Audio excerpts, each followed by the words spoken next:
सकाळीच उठलो ना, गेलो डायरेक्ट आधी पेट्रोल पंपावर, टाकला पेट्रोल ना निघलो बाई मामा जिकडे जायला. नाही इकडे येऊन बघता तर रातचे झालता ॲक्सिडेंट. ती गाडी चाललेली आता बनवायला.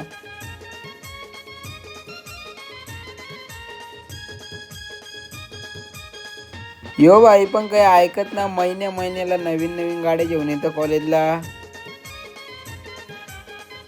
संध्याकाळचे आलो घराना, निघलो बाई बैलांचे रंग जायला ना, वाटण भेटला सार्थक आणि बाब्या.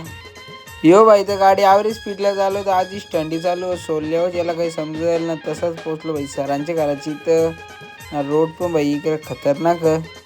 तसाच निघलो भाई घरा जायला ना, जीत व्हायचा तर इथं काही काम नव्हतं तरी भाई गाडी हातात नसल्यावर योकाला राहतं घरान.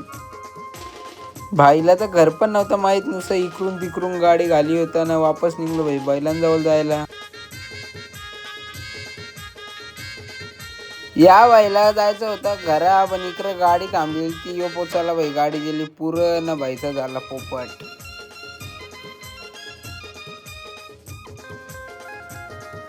तसा पण भाई आपला इकडे काही काम नव्हतं, मग आपण पण घेतली बॅग ना, निघलो भाई घरा जायला ना. आजचा ब्लॉग इथं जाईल.